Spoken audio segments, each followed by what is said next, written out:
بسم اللہ الرحمن الرحیم۔ آج ہمارا جو لیکچر ہے یہ سال دوم کا درسی کتاب کی سیکنڈ لاسٹ نظم ہے تغیر، سمارٹ سلیبس کی آخری نظم ہے۔ تو پہلا شعر ہے: اے ہم نشیں کلام میرا لا کلام ہے، اے ہم نشیں کلام میرا لا کلام ہے، سن زندگی تغیر پہم کا نام ہے۔ اس میں شاعر جو مخاطب ہے اپنے ہم نشیں سے، ہم نشیں کون ہوتا ہے؟ وہ جو ساتھ بیٹھنے والا ہو، دوست ہو، اس سے، اور اس کو بتا کیا رہا ہے کہ میری جو بات ہے، میرا کلام ویسے گفتگو کو، بات کو کہتے ہیں، لیکن کیونکہ شاعر ہے تو شاعر کے جو شاعری ہوتی ہے اس کو بھی کلام کہا جاتا ہے۔ تو کیا کہہ رہا ہے شاعر کہ میرا جو کلام ہے، میری جو شاعری ہے، میری جو بات ہے وہ لا کلام ہے۔ لا حرف نفی ہے عربی زبان کا، یعنی کہ اس پر کوئی بات نہیں ہو سکتی، وہ بے مثال ہے، لاجواب ہے، شک و شبہ سے بالا تر ہے۔ میں حقائق کی بات کرتا ہوں، میں سچائیوں کی بات کرتا ہوں، ایسی بات کہتا ہوں کہ سب کو ماننی پڑتی ہے اور میری بات سب مانتے ہیں۔ ایسی ایک بات میر تقی میر نے بھی کی تھی: سارے عالم پر ہوں میں چھایا ہوا، سارے عالم پر ہوں میں چھایا ہوا، مستند ہے میرا فرمایا ہوا۔ جو کچھ میں نے کہہ دیا مستند ہے۔ اس کے بعد شاعر نے دوسرے مصرے میں پھر لفظ سن پکارا ہے۔ یہ اس کا مطلب کیا ہے کہ شاعر بتانا کیا چاہ رہا ہے کہ جو بات میں اب کرنے لگا ہوں بہت اہم بات ہو، اس پر پوری توجہ دو۔ زندگی تغیر پہم کا نام ہے۔ زندگی تغیر، تبدیل ہونا، پہم مسلسل، یعنی زندگی مسلسل تبدیلی اور انقلاب کا نام ہے۔ کائنات کی ہر چیز لمحہ بے لمحہ تبدیل ہو رہی ہے، بدل رہی ہے، دن رات میں بدل رہا ہے۔ سورج، چاند، ستارے، ہر ایک چیز اپنی اپنی جگہ پر تبدیل ہوتی چلی جا رہی ہے اور ہر چیز حرکت میں ہے۔ جیسے چاند زمین کے گرد حرکت کرتا ہے، زمین سورج کے گرد حرکت کرتی ہے، سورج اپنے نظام شمسی سمیت گلیکسی یعنی کہکشاں کے گرد حرکت کرتا ہے، گلیکسی اور کہکشاں کائنات کے مرکز کے گرد حرکت کرتی ہے، یعنی کہیں بھی آرام اور سکون نہیں ہے، رکنا نہیں ہے، جہاں پہ بھی ہے تبدیلی ہی تبدیلی ہے۔ تو یہاں پہ علامہ اقبال نے بھی ایسی ایک بات کی ہے: سکون و حال ہے قدرت کے کارخانے میں، سکون و حال ہے قدرت کے کارخانے میں، ثبات ایک تغیر کو ہے زمانے میں۔ یہ کائنات کے بعد جو انسان ہے، اگر اس پہ غور کیا جائے تو اس کے بھی عمر میں تبدیلی ہوتی ہے۔ پہلے وہ دنیا میں نہیں ہوتا، پھر پیدا ہوتا ہے، پہلے ماں کے پیٹ میں، پھر اس کے بعد پیدا ہوتا ہے، دنیا میں آتا ہے شیر خوار بچے سے، پھر بڑا ہوتا ہے بچپن، پھر اور بڑا ہوتا ہے لڑکا پن، اور بڑا ہوتا ہے نوجوانی، اس کے بعد جوانی، اس کے بعد ادھیڑ عمر، اس کے بعد بڑھاپا، اور پھر ختم کہانی۔ تو 70-80 سال، 100 سال جتنا بھی وقفہ ہے، اس سے پہلے بھی اس کا کوئی ذکر نہیں ہوتا اور اس کے بعد بھی کوئی ذکر نہیں ہوتا۔ اس دوران جو اس کی زندگی، اس میں بھی تبدیلی ہوتی رہتی ہے۔ ظاہری جسمانی جو تبدیلی ہے وہ نظر آتی ہے باقاعدہ، چھوٹے بچے سے لے کے بوڑھے ہونے تک۔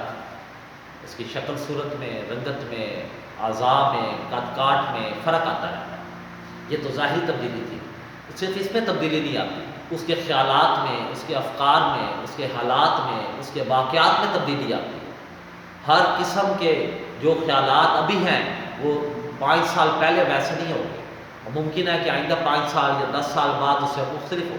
جو حالات آج ہیں وہ 5-4 سال پہلے نہیں تھے، اور 2-4 سال 5 سال بعد بھی نہیں ہوں گے۔ یہ تبدیلی مسلسل جاری رہتی ہے۔ تو ایسے لیے شاعر کہتا ہے کہ افسوس کیا جوانی رفتہ کا کیجیے، وہ کون سی بہار ہے جس کو خزاں نہ ہو۔ تو اس کے لیے حوالے کا شعر ہے۔ اس کے بعد آگے چلتے ہیں، شعر نمبر 2۔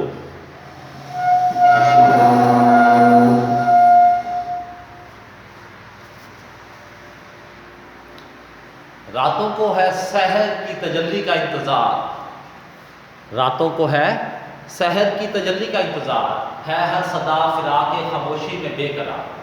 یہاں پہ شاعر نے جو پیچھے بات کی ہے کہ زندگی مسلسل تبدیل ہو رہی ہے، اس کے لیے دلائل پیش کر رہا ہے۔ پہلی دلیل کیا دے رہا ہے کہ جو رات ہے وہ صبح کی روشنی کے انتظار میں ہے، اور ہر صدا یعنی آواز، یعنی اگلی دلیل دے رہا ہے کہ ہر آواز جو ہے وہ جدائی میں، خاموشی کی جدائی میں بے چین ہے۔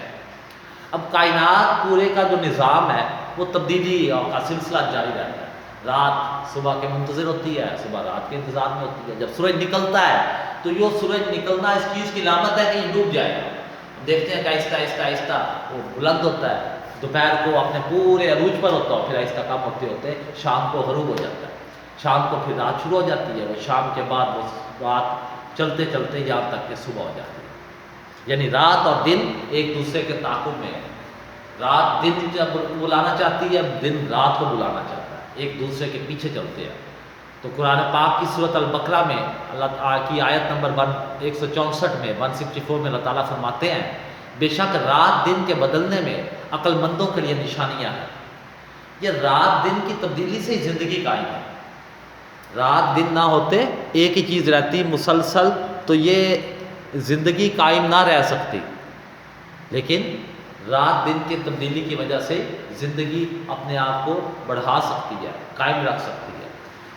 اگر رات ہوتی مسلسل تو انسان کام نہ کر سکتا، اور اگر دن ہوتا مسلسل تو انسان آرام نہ کر سکتا۔ اسے آرام بھی چاہیے، اسے کام بھی کرنا ہے۔ وہ دن کی روشنی میں آرام کرنا ممکن نہیں، اور رات کے اندھیرے میں کام کرنا مشکل ہے۔ اس کے علاوہ ایک اور مسئلہ بھی ہو سکتا ہے، یہاں پہ شاعر نے رات اور دن کو علامتوں کے طور پہ لیا، یعنی زندگی، رات جو ہے دکھ کی، تکلیف کی، موت کی، پریشانی کی، یہ تنہائی کی، ان چیز کی علامتیں ہو سکتی ہیں، اور دن جو ہے وہ خوشی کی، کامیابی کی، زندگی کی علامت ہو سکتی ہے۔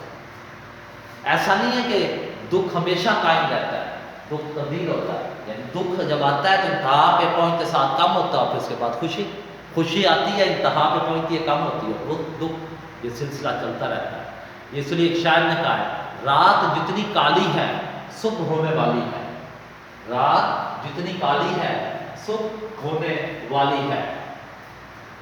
اس کے بعد جو دوسری دلیل دی ہے اس نے کہ ہر آواز جو ہے وہ خاموشی کے دکھ میں، جدائی میں بے قرار ہے۔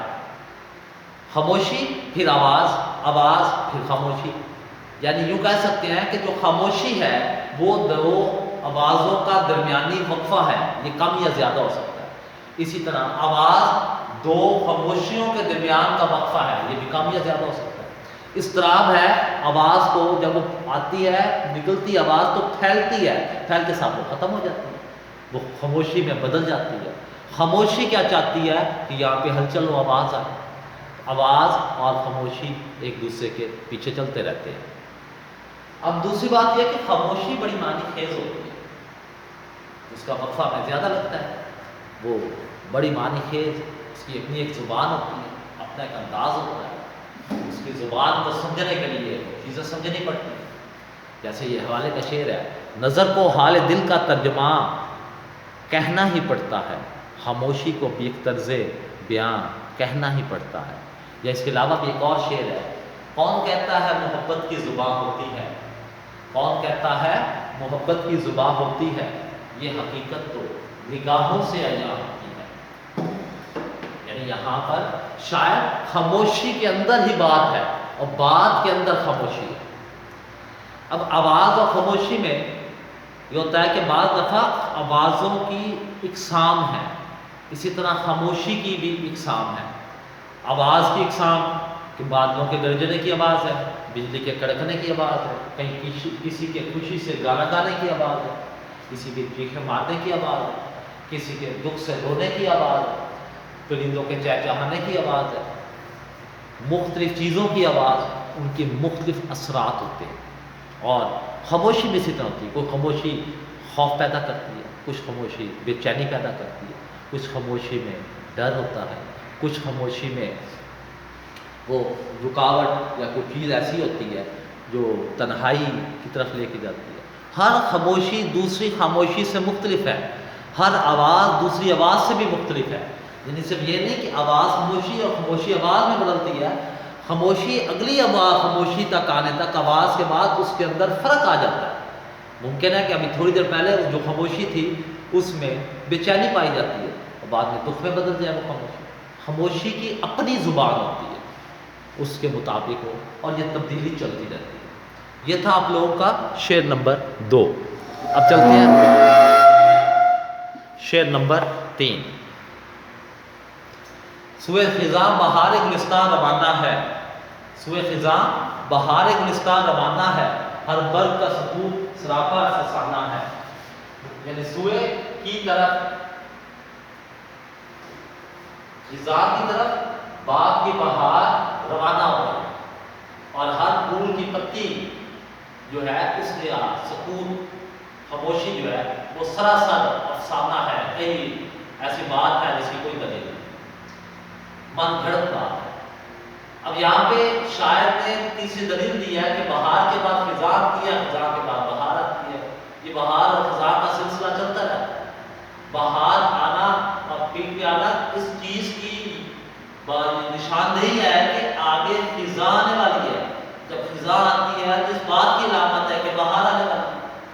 بہار آئی ہے گلشن میں، لیکن خزاں کو باغ کا راستہ دکھا کر. اب بہار اور خزاں علاقے بھی ہو سکتی ہیں، خوشی کی، غمی کی، زندگی کی، موت کی. زندگی ایسی ہے، کبھی بہار کا ہوتی ہے، کبھی خوشی ہوتی ہے، کبھی غمی ہوتی ہے، کبھی زندگی ہوتی ہے. جیسے میں نے پیچھے آپ کو پچھلے شعر میں بتایا تھا، وہ ساری ڈیٹیل یہاں پہ بھی لکھ سکتے ہیں. انسان اسی خوشی اور غمی میں زندگی گزارتا رہتا ہے. کبھی صبح ہوتی ہے اس کی، کبھی شام ہوتی ہے اس کی، یوں ہی زندگی. جیسے یہ حوالے کا شعر ہے، صبح ہوتی ہے شام ہوتی ہے، عمر یوں ہی تمام ہوتی ہے. جو شاعر نے چوتھی دلیل دی ہے وہ ہے باغ کا ہر پتا بظاہر خاموش ہے، مگر وہ بہر گفتگو ہے.